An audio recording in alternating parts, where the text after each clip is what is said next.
Hi guys, this is BreAKer, and I'm going to give you one of the last casts that I'm going to be doing before the release of Heart of the Swarm. Well, I went ahead and downloaded just a typical replay that I could find on drop.sc, but I was also looking for names that stood out, and here we go.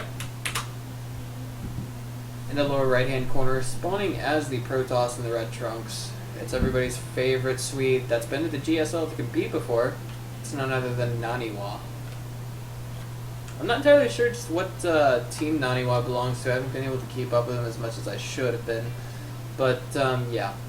And without further neglect, I do apologize, as I should have given him a very well thought out introduction. He is a Grandmasters League player. I'm just going to call him Starbuck. So yeah, the one thing that stood out about this game to me was that it lasted a rather significant amount of time. I won't say exactly how long because I don't want to ruin it. And yeah. Also, given nAniwa's rank in this, I think this is one of those games that could be quite interesting. He's a rank 1 master in this, and of course, I'm just assuming that this is actually nAniwa. It could quite honestly be someone else. It could be just Nani or someone on a Smurf account.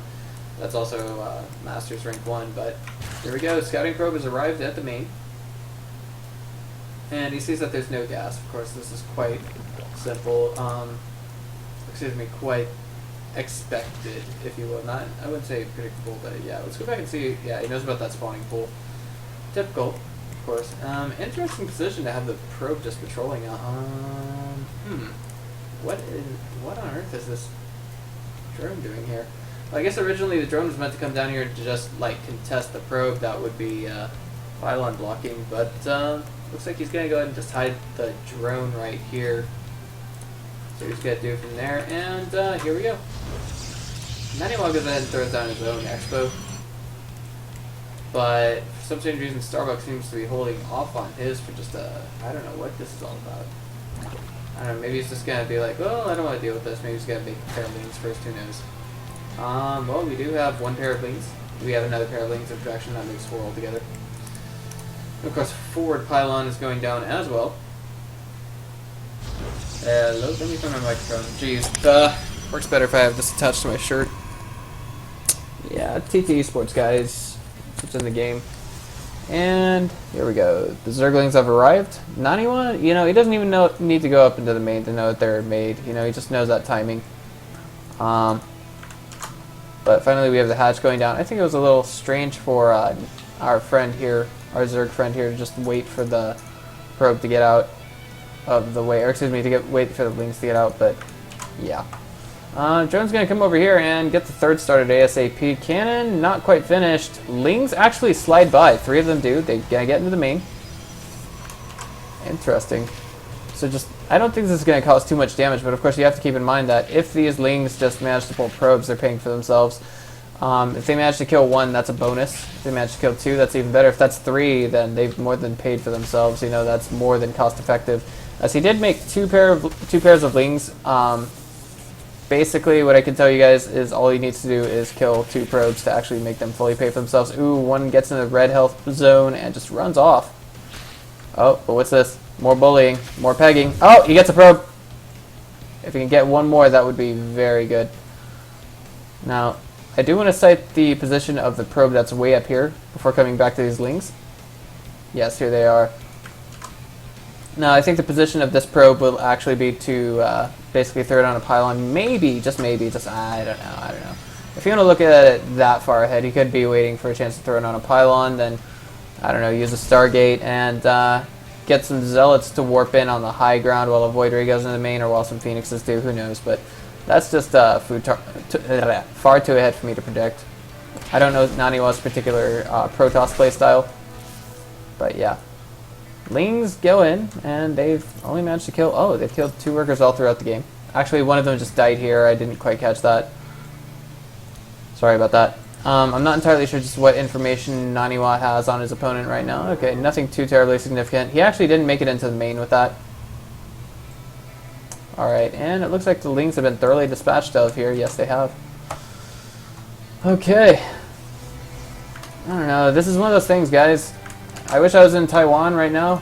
You know, just wait for the release date of Heart of the Swarm with all my, you know, all my supporters, everyone who's been subscribing to my Twitch channel, my YouTube channel, and so on. I don't know, I feel kind of disappointed that I'm not there right now, but interestingly enough, the Zerglings did pick up on the Stalker and the Zealots moving out here. There's going to be a third one, so I don't think we're going to see... I don't know, maybe if Starbuck wants to be as precise as possible, he's not going to be able to get out just what he has to in the right amount of time, but here we go. Lings are out. Drones over here are another story, however. Ooh, it looks like, two of them have been taken out. So it's a little bit of revenge for the probes that that fell in the main. There we go. Drone gets pulled, and unfortunately it does fall versus that that Zealot. And speaking of, we have a Stalker headed back here.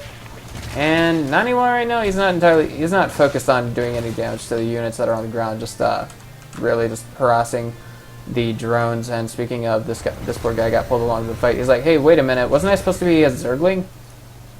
What am I doing with these, like, fat chops here? You know, these, like, thingamajigs that you see right here and here. Oh, that drone finally gets pulled back.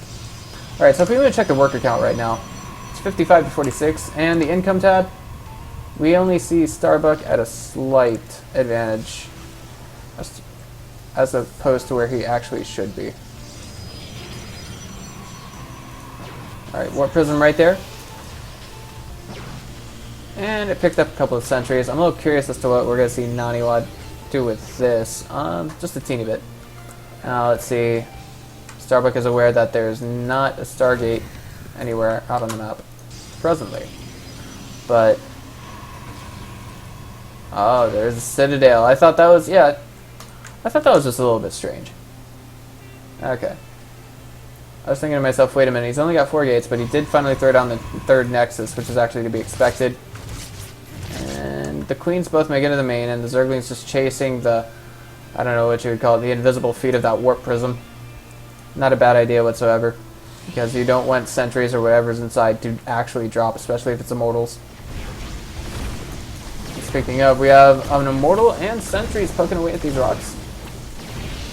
They're going to take him down in due time, and nAniwa has just a ton of workers right now. If we would check the supply count right now, 56 of nAniwa's supply is workers, while the remaining 28 would be combat supply. And we see Starbuck electing to take his 4th now. He doesn't know about that, but of course something did just chide away at him, saying, oh, well, I know my opponent's going to take 3rd, and there it is. It must have been the Citadel that gave him that information. Excuse me, not the Citadel, but the Twilight Council. Nonetheless, nAniwa's going to come down here and just kind of shut this down. But there's a few Lings here. If the Zealots keep on chipping away at this, it could be really bad. I don't know. He might be forced to cancel. We're going to have to wait and find out. Oh, he did. That's a teeny bit vital. Just a teeny bit, but wow, this is interesting. We have Hydras coming out on the map for our friend Starbuck. Hydras.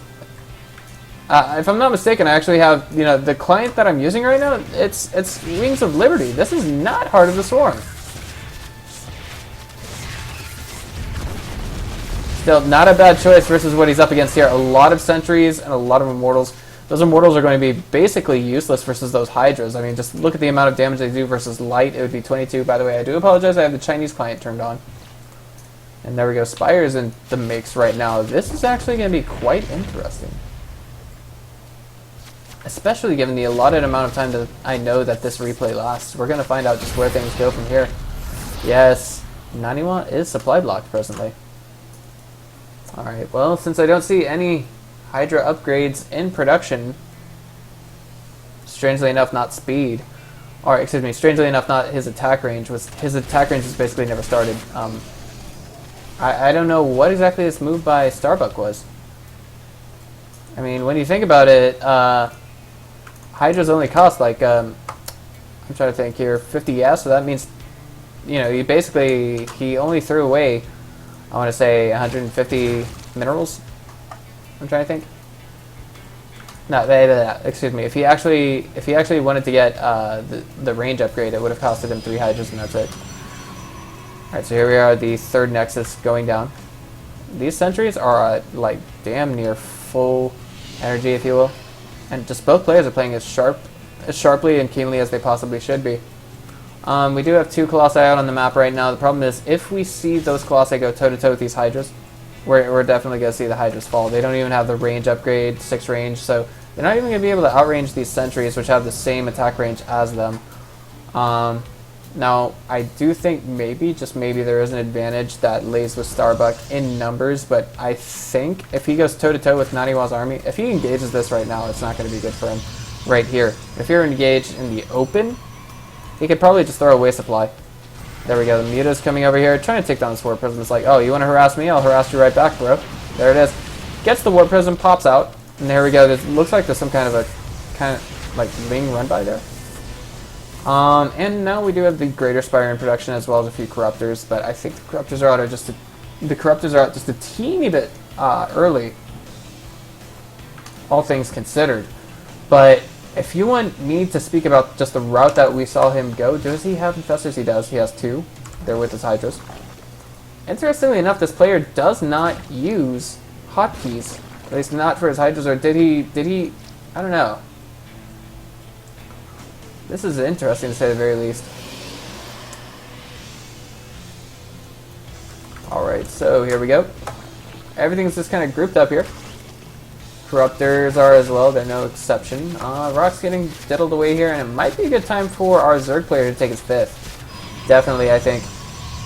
Based in the situation that we see right now. Lots of photon cannons going down here. I think nAniwa, you know, he knows his opponent's style.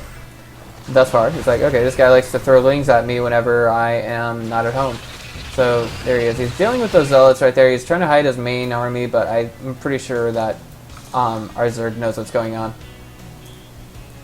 Lots of spine crawlers being made too. Oh my god, that is just amazing. Look at that. The Great Wall of spine crawlers. More changelings over here, but of course they're not being sent in any important direction just yet. Looks like they just died. Oh my, okay. That Overseer's been there since the beginning of the game. Alright, so here we go. Stalker and... It's going to be the Stalker. Stalker Colossi, Immortal Death Ball. Of course, with the whatchamacallums thrown in.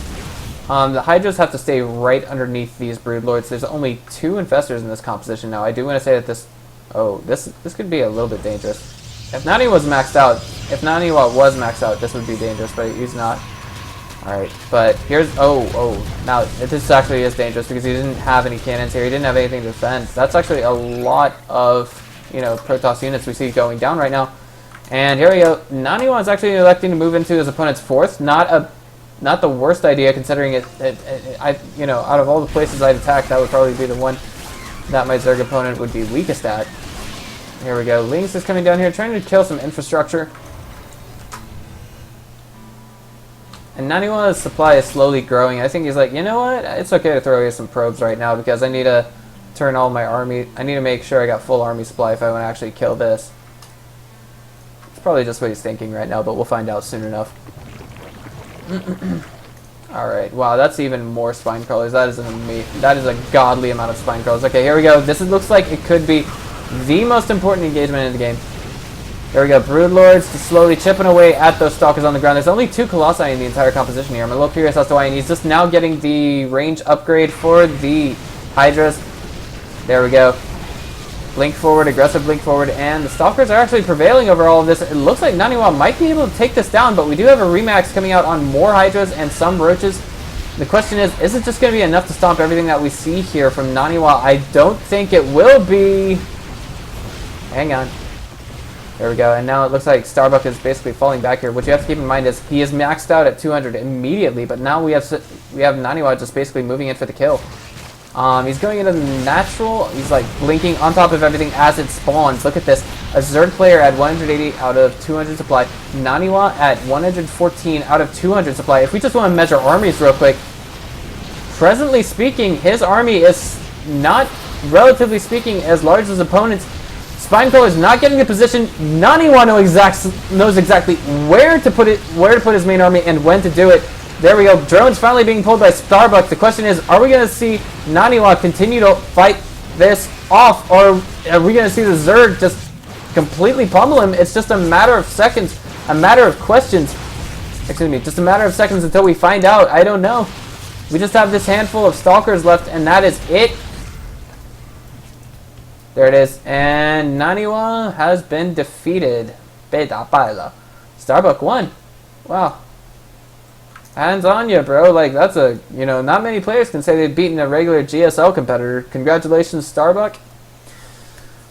Alright, guys, if you guys liked what you saw, let's go ahead and just hit the follow button on my Twitch or my YouTube channel. Maybe subscribe to me on Twitch. That's twitch.tv/enders116. I also have a Facebook fan page. That would be facebook.com/BreAKerSC2. They'll all be in the description below this video. So yeah, just go ahead and click follow, subscribe, and tag along for the ride. This is BreAKer. Good game.